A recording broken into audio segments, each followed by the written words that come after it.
Welcome back again to my YouTube channel. Nandito na ako ngayon sa Scarborough Town. Hinihintay ko lang yung bus papunta dun sa Ellesmere. Dahil dun na kami makikita ni Marvin. Mag-enroll na ako ngayon. Excited na ako sa dapat nung Sabado. Kaso yun nga, nagkaroon kami ng nila Ate Merian kasama sila Ma'am Ina. Hindi na kami tumuloy kasi baka gabihin na kami pagbalik. Kaya sabi ko Monday. Nagpunta kami nung Monday kahapon. Sarado. Kaya ngayon, nagtawag na ako. Pupunta kami ngayon. Magbabayad na kami ng tuition ko. Excited na yan. Si Marvin, hintayin na ako doon. Nagugutom na talaga ako kasi yung salad lang yung kinain ko eh. Ang gutom. Konti lang yung salad na nadala ko. Salad din si Marvin. Yun yung ginawa ko kahapon na salad. Ayan, dito na yung bus ko, guys. Ayan na. Ipag-ano ko na lang din si Marvin ang uupuan niya dito. Dito na may paborito namin eh. Oh, he's hoping. Yeah. Ayan na si Bebe. May dalang Tim Hortons. Muntik pang maiwan.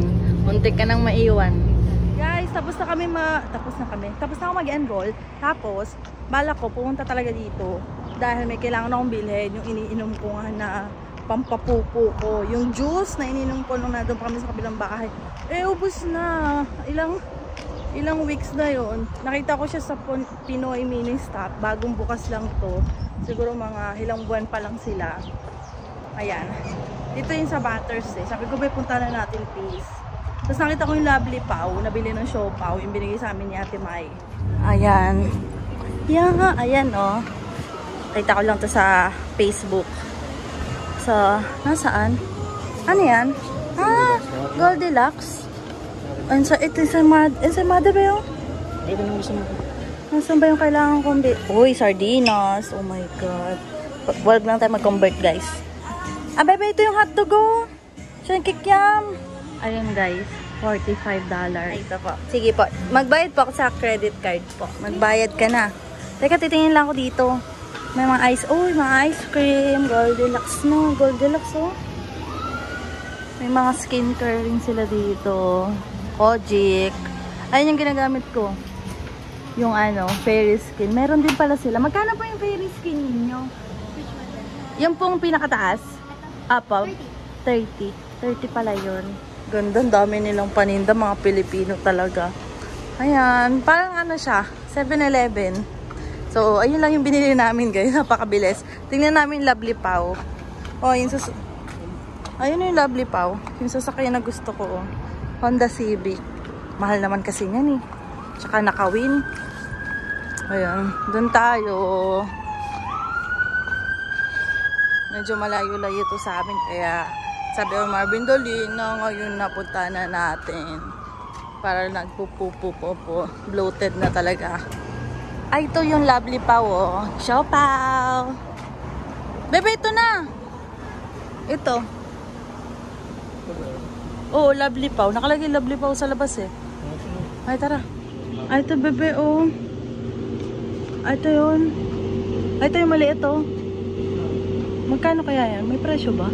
Reserve. Nakalagay reserve, eh. Wow, fried empanada. Masarap din to, eh.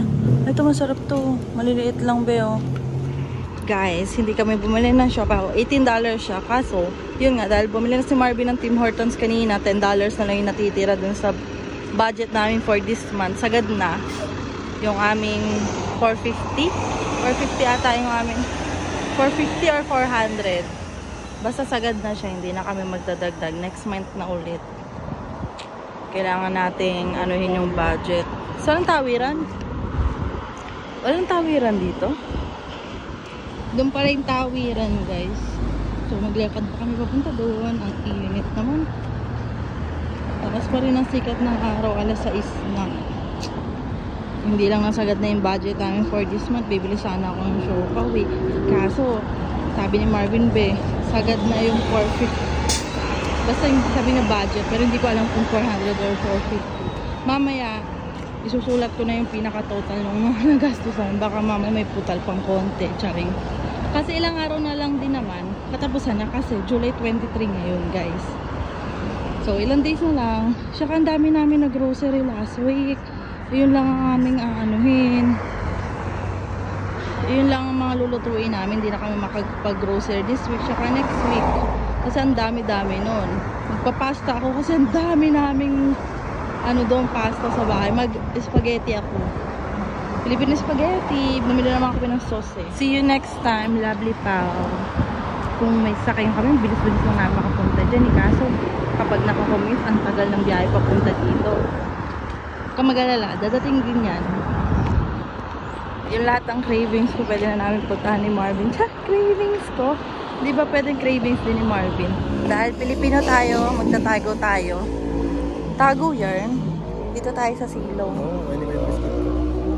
Ito yung aking juice. With collagen na ba to? Ewan ko. Forever in love. Wow. Ito guys, yung lagi kong bit-bit. Dapat nagdala na. Sa susunod, bili din tayo nung yung $10, yung, wag na, puro chocolate, yung may parang cookie, parang may chips. Yung cupcake, sa Costco, yung binibili natin laging dalawa. Para hindi nakakasawa, iba-ibang yung lagi ko na lang yung kinakain eh. Ayun, dito na yung bus papuntang Wilson. Tinatry ko maging mahinhin, ang hirap talaga guys. Sabi ni Marvin, di daw bagay sa akin. Nandito na kami guys sa Wilson Station. Tapos diretso uwi na kami. Gusto ko sana mag-spaghetti. Kasi sabi ni Marvin, anong oras na kami makakauwi. Yung giniling pa namin matigas pa. Hindi na pa nailabas. Kasi after work, diretso na kami doon sa pinuntahan namin. Kaya ayun, tingnan na lang natin mamaya. Kasi ang dami kong nipritong fried chicken. Iniinit-init lang. Gusto kong partner ng spaghetti. Tsaka nang crave na rin ako sa spaghetti. First time ba natin dito? Bumaba kami, tapos tataas uli kami. Yung totoo ba? Hindi naman natin first time dito. Nagsakay na ba tayo dati dito ng tren be? Hindi pa no? Parang sa mga bus lang tayo tumitigil dito. Tataas uli be? Bababa, tapos tataas uli.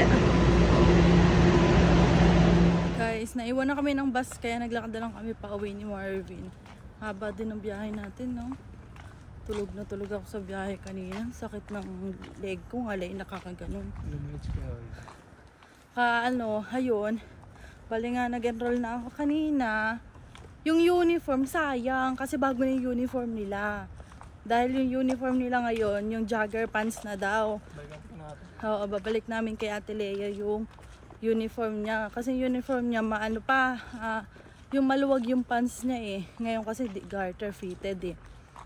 Tapos mas dark yung kulay ng uniform nila. Pero yung libro, yun daw yung libro na bago. Kaya hindi na ako bibili ng libro. Mahal din yung libro eh. Ha? 60 plus lang. 65 yung uniform. Tapos yung book. 200. Kaya yun, buti na lang napahiram ako ni Ate Lea. Ayun, tinanong din namin dun sa kanina sa school ko. Kung kilala si Ate Lea, kilala. Kasi dun din nag-aral yung pinsan ni Marvin. Ayun, si Ate Lea. Hi Ate Lea. Tapos nasa hospital siya nag-work ngayon. Ang ganda dun sa school na yun kasi madami na rin ang nakakapasok sa mga hospital. Kasi may mga ibang school na hindi tinatanggap ng mga hospital. Tapos, pasok din sa budget namin yung tuition. Ang dami mga student. Tapos, mga open work permit na nag-aaral doon. Kasi yung mga ibang student, international student, may student sila sa umaga sa ibang school, like Centennial. Tapos sa gabi, PPSW din sila online. Online lang kasi yun, guys. Depende sa'yo kung gusto mo ng hindi online or online. Kinuha ko online para hindi ako mag-stop sa work ko. Kaya goods naman. Ang nakuha ang schedule. Kasi 3 times a week lang naman yun. Monday, Tuesday, Wednesday straight na yung dire-diretso. Kesa naman Monday, Wednesday, Friday. Kasi minsan kalimito yung mga lakad-lakad Friday eh. Tapos, kapag may mga actual or exam, pupunta kami doon Sabado or Linggo. Pag-uusapan namin magkaklase kung ano yung pasok sa schedule namin, kung pwede lahat ng Sabado or pwede Linggo, ganyan. Tsaka may mga din sila guys, mga sport fest, mga ganyan. Syempre may graduation din yan. Tapos may Christmas party din daw. Mga ganyan, nakakatuwa. Basta ang tagal namin makipagkwentuhan doon sa admin. Sa mga nagbabalak mag-aral din guys, tulad ko na gusto ko talagang maging PSW pala yung kinuha ko guys. Gusto ko talagang mapakasok sa healthcare talaga, kaya ayun, inano ko talaga makapag-aral talaga uli. Siyempre, kailangan din natin yan. Kasi yung kaibigan ko, dito muna ako kasi madilim sa baba.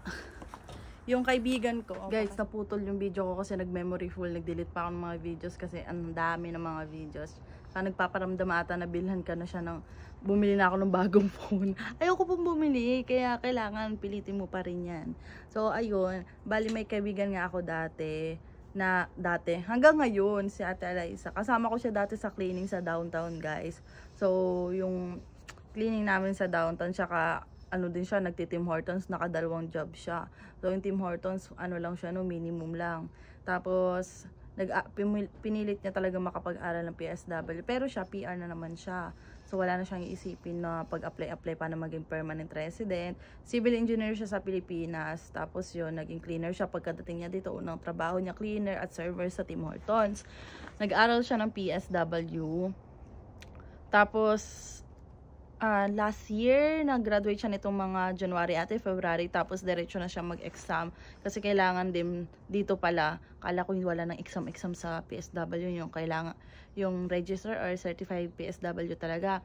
So, nung nakapasa na siya, nakapagtrabaho siya dito sa sa hospital, guys. Sa mga hospital na pagtrabaho siya. Alam niyo kung magkano? 30 per hour, sabi ko. Oh, galing, sabi ko. Parang dati lang ate, minimum ka lang Tapos ngayon, laki na ng sahod mo. Malaking bagay na yun kasi dati yung nagsimula lang siya dito sa Canada, ang first job niya, 15.50 yung per hour niya. Tapos sobrang pagod na pagod as in siya doon. Sabi ni ate. Tapos ngayon, PSW siya, 30 per hour na, kaya ganado siyang Sabi ko nga, pag nung kita namin, nakabili na. Ang dami niya na nabili. Sabi ko, bigatin ka na ate Tsaka din kasi, nagpapaaral din siya sa Pilipinas nung dalawa niya daw kapatid. Kaya kailangan niya mas mataas-taas na sahod. Ako, gusto ko talaga makapag-work sa hospital talaga, guys. Elementary pa lang ako, gusto ko talaga. Kasi nga, yung ninang ko sa Pilipinas, nurse siya hanggang sa naging doktora siya sa Pilipinas. Tapos, syempre, yung papa ko nagtatrabaho sa hospital, tagaluto siya. Yung mga pagkain ng pasyente. Syempre, lagi rin kami pumupunta doon, saka mga Christmas party, nakita ko yung mga katrabaho ni Papa, yung mga nurses. Gusto ko talaga, kapag may mga career, yung mga career XX sa school, ang lagi kong suot, yung pang nursing talaga. Hindi ko lang alam kung anong nangyari, bigla akong natakot na mag-aral ng nursing noon. So, napunta ako sa pagiging HRM, Hotel and Restaurant Management. Parang nadala na ako ng mga kaibigan ko kasi sabi ko hindi ko pa alam kung saan akong mag-aaral noon, ganyan. Kasi that time, isa lang kasi naging boyfriend ko, tapos puro manliligaw. That time, yung ex-boyfriend ko, ayaw niya akong mag-aral sa ibang lugar. Kasi ang balak noon, magma-Manila talaga ako, mag-aaral ako sa... Limutan ko na yung school na pag-aaralan. Kung kukunin ko sana dun architect or nursing, iyon yung kukunin ko. Kasi that time ayaw niya na malayo ako. Kaya, ayun, doon ako sa malapit sa amin, 1 hour lang yung biyahe. Kinig-kinig pa ako maghihiwalay din pala. Pero at least, nandyan yung aking hobby. Masaya ako sa hobby ko. Ngayon, pinupush na ako ni Marvin kung ano talaga yung gusto ko. Kasi gusto niya makapag-aral din ako dito. Ang dami kong pinagpilian nung dumating kami dito kasi dati, namimili na kami, may mga ibang mga nagsasuggest sa amin na kunin kong program dito na in demand din. Madami namang magaganda nga, nagpunta pa kami sa, basta ang dami kong pinagpilian. Tapos ang gusto kasi din ni Marvin, kuha ko ng work na pwedeng work from home para if ever na dumating yung time na nagkaanak kami, pwedeng nasa bahay lang ako para nababantayan din namin yung anak. Nababantayan ko rin yung anak namin. Para daw hindi nga daw ganun kapagod para sa akin. Tapos, basta nagustuhan ko din yung mga nasuggest sa akin, mga program na kaso nga, sabi ko, iba talaga, parang inaano talaga nung sarili ko na sa healthcare talaga. Makapunta ko sa medical field talaga, sabi ko. Be, gusto ko talaga. Sure ka talaga. Kasi ayun ni Marvin lang na mapapagod daw ako ng sobra. Kasi syempre, mahabang panahon pa. Kasi hindi pa ako pwede mag-practical nursing, guys. Dahil pang PR lang. Nag-open siya nitong last winter, practical nursing, sa mga international student. Kasi kailangan nga daw ng Canada ang mga sa medical field. Sabi ko, that time kasi nag-aaral pa si Marvin, hindi namin kaya yung tuition dahil 2 years program din yun, guys. Ang laki talaga ng budget. Tapos, edi yun, close na uli siya. Kaya sabi ko, mag-PSW na ako. Kasi nag-search ako. Yung iba nag-start sa PSW. Tapos, nung naging PR, nag-practical nursing sila. Pagkatapos ng practical nursing, bridging ba tawag doon? Nag-bridging sila papuntang nursing. So, ayun. Utay-utay lang. Yung iba nga mahabang panahon talaga pa nakuha talaga yung gusto nila dito. Yung napanood ko nga sa Spot Pinoy 10 years bago magkaroon ng professional sa kanila. Yun nga yung asawa niya na naging nurse dito after 10 years. Kasi nga, hindi ata paano nga ba? Parang hindi sila matuloy-tuloy that time. Gawa nga nang nagkaanak sila, di priority mo na yung anak. Ang hirap bang may dalawang, parang ang hirap daw na pagsabayin-sabayin talaga daw. Tapos, ayun, inaano ni Marvin, sure ka na babe, yan talaga gusto mo. Sabi ko, oo. Kasi kung hindi ko pa sisimulan ngayon, baka tamarin ako. Siyempre, tumatanda na tayo. Kasi inaano din ako mga ibang kakilala, matatagal na din dito, yung mga katrabaho ko na, ang bata-bata mo pa, huwag kang magtiyaga dito. Mag-aral ka, sabi nila Ate Amy. Hayaan mo na kami, kasi kami matatanda na kami. Sabi niya, alam mo ba nung mga kung ganyan palang edad ko, mag-aaral ako. Kasi nung dumating kami dito, dumating daw sila dito, 40 plus na. Wait lang. 40 plus na daw sila. Gusto daw nilang mag-aral. Si Ate Amy gusto daw niya mag-nursing din daw. Tapos, ayun.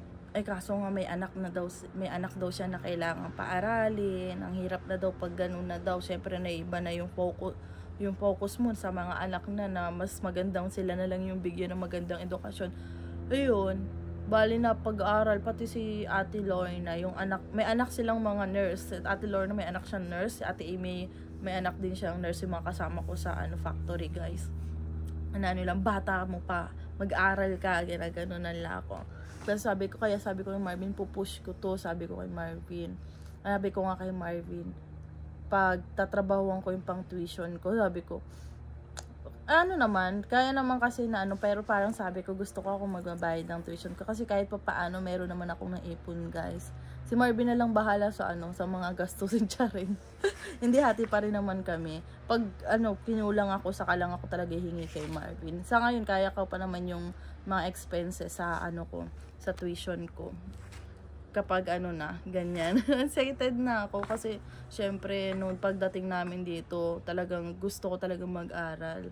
Sabi ko kahit PSW lang maaral ko, okay lang sa akin, masaya na ako. Basta makapasok lang ako dun sa gusto ko. Tapos kanina, guys, so nag-aas sa akin si Marvin, saan tayo sa Pasko? Kasi depende kung nasa factory pa rin ako, kasi na-plan ko habang nag-aaral ako, makakuha sana ako ng work na pasok sa inaaral ko na, para at least 'di ba na nagagamit ko na. Tapos ayun, sabi ni Marvin, kasi gusto talaga namin mag-Calgary sana ngayong Pasko. Siyempre binabudget din namin 'yun.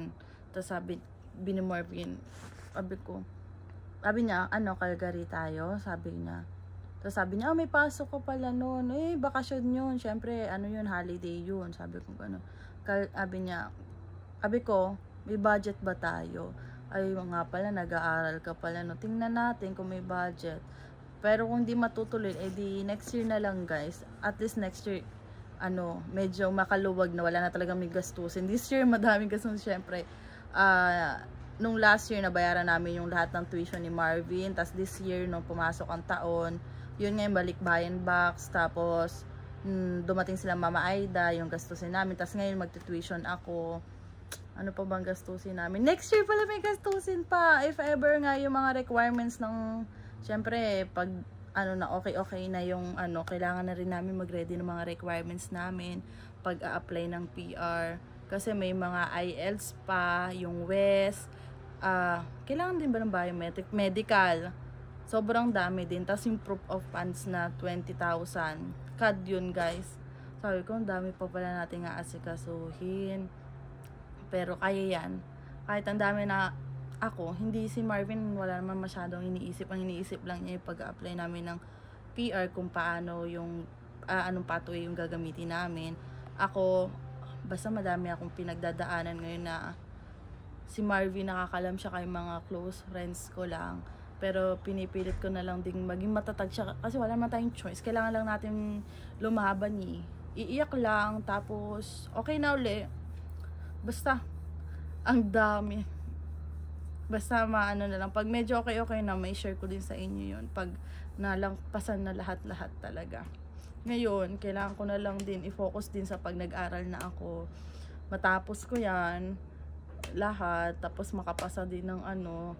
Hindi, nagsishare na nga yung about, yung aming kausap kanina nung about sa mga exam pag nag-up no, sabi ni Marvin, huwag ka muna mag-focus dun sa pag-exam mo na PSW kasi mag-start ka pa lang, mag-focus ka na lang muna dito sa pag-aaralan mo. Kasi ito pa lang, idadating pa lang eh. Huwag ka muna mag-advance. Ganyan si Marvin eh. Ayun niya, masyado akong nag-a-advance. Kasi hindi pa tapos yung mga ano. Si Marvin naman, ano naman yan, ang iniisip naman niya yung masyado siyang nag-i-stress naman sa ibang bagay. Yung ako naman, lagi akong positive si Marvin, ano. Ako naman masyado din ako minsan advance sa ibang bagay. Pero yung pagiging advance ko positive, yung kay Marvin naman yung pagiging advance niya, nagiging negative siya, natatakot siya. Ayun, kaya syempre anuhan lang din kami mag-asawa. Basta pagtutulungan namin lahat yan, magiging okay din. Sana lang maging okay lahat ng mangyayari this year, mga plano this year. Pero feeling ko naman magiging okay. Kaya natin yan. Syempre di tayo susuko, no?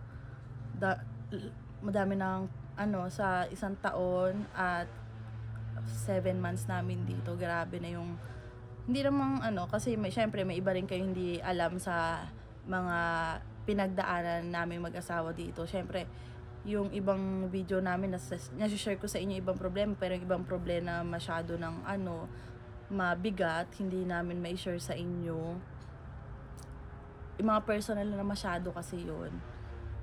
Pero ano eh, ganun. Kaya naano lang din, syempre may mga ibang tao nang judge sa'yo sa mga ilang minutes lang na nakita na video. Wala tayong magagawa, yan talaga. May mga tao talaga na hindi susuporta sa'yo, mga ibang tao na susuporta sa'yo.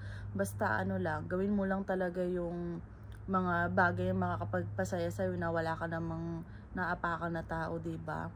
Tsaka yung ano, gawin mo yung mga bagay na mag-i-improve talaga yung ikaw, mag-i-improve ka talaga. Syempre, dito naman sa Canada, kailangan talaga ano eh, mag-upgrade ka talaga para magkaroon ka talaga ng magandang trabaho. Syempre bata pa naman kami, gusto rin namin ng maayos na buhay pagdating din ng araw na 30 plus na medyo okay na kami. May ilang taon pa naman, inaano nga yung iba, syempre 10 years, kaya sabi namin, goal natin 10 years, kasi may mga iba kaming kakilala, after 10 years, naging okay na sila. May dadating lang talaga sa point na ito yung parang yung taon na sobrang hirap para sa inyo. Pero malalampasan nyo yan. Basta tulungan lang talaga. Yun yung mga ina-advise sa amin. Basta magtulungan kayo mag-asawa. Malalampasan nyo lahat. Ako naman, wala naman akong masabi sa asawa ko. Sobrang bait. Kahit kung mapapansin nyo talaga sa mga vlog ko, nakakunutan noon yan. Ayaw masyadong na ano sa camera. May time naman na ano siya. Umaano naman sa vlog ko. Pero ganyan talaga siya guys. Pero pag kami dalawa lang siya, kayo malalapit sa amin, makulit yan. Kumulit na nga siya ngayon. Mula na dumating kami dito sa Canada, iba na talaga. Kahit dati sa akin lang siya makulit, sa kanya lang napapakita yung pagiging makulit niya. Ngayon, doon na sa mga close namin dito sa Canada. Alam nyo ba, sabi ko mas dito lang nag-improve talaga yung pakikipag-usap ni Marvin. Kaya natutuwa talaga ako. Dati talaga sobrang tahimik niyan. Kahit sa akin, medyo dumaldan na rin, nadadala na sa akin. Yan, kahit minsan may mga nagsasabi, magko-comment nakakaawa daw naawa daw sila sa asawa ko kasi nakikita daw na hindi masaya sa akin, na hindi daw ako mahal, ganyan. So, tapos napakita ko yung Marvin, tatawa-tawa lang si Marvin kasi nga hindi nga siya masyadong sa camera talaga, guys. Pero pag kami lang, nako, ang kulit niyan. Minsan nga nagbe-baby talk din yan eh. Bebe, halika na. Pag manlalambing na yan, guys. Ganyan yan. Basta, abi ni Marvin, huwag ka na lang daw pansin yung mga ganong comment. Kasi alam ko naman daw sa sarili ko kung ano talaga yung si Marvin sa akin. Ganyan ganon. Hindi naman ako, abi ko ganyan ba ako sa'yo pag tayo lang. Kung hindi. Kaya wag mo nang pansinin yung mga ganyan. Okay. Kaya nga, hindi ko minsan pag inano kong mag-vlog siya, pag ayaw niya, hindi ko na pinipilit kasi hindi talaga siya talaga sa camera. Pag medyo siya, nasa mood talaga. Ayan, sinusulit ko talaga pag nasa mood talaga yan. Kasi hindi naman siya talaga sa paggaganto-ganto. Ako lang talaga yun kasi ako na yung imik na imik. Kasi minsan ano sasabihin ko? Basta magsalita-salita ka lang. Syempre hindi naman siya ganun kasali-salita eh. So, ayun guys, baka hinahanap na ako ni Bebe sa baba at hindi pa kami kumakain. Nagugutom na rin yun for sure. 8 na, kaya dumidilim na guys. Lumalamig na rin pati pag pag umaga papasok ko sa work, mahangin na. Grabe, sabi ko. Wala, magwi-winter na naman. Ang bilis, parang... Pero at least na-enjoy naman namin summer. Gawa nga nang dumating sila Mama Aida, ang dami namin napuntahan. So, tatapusin ko na yung vlog ko guys. Don't forget to like and subscribe sa YouTube channel ko. Tapos, ayun. Supportahan nyo ako sa bagong journey ko kasi ako naman yung mag-aaral ngayon. Kaya natin to. Bye!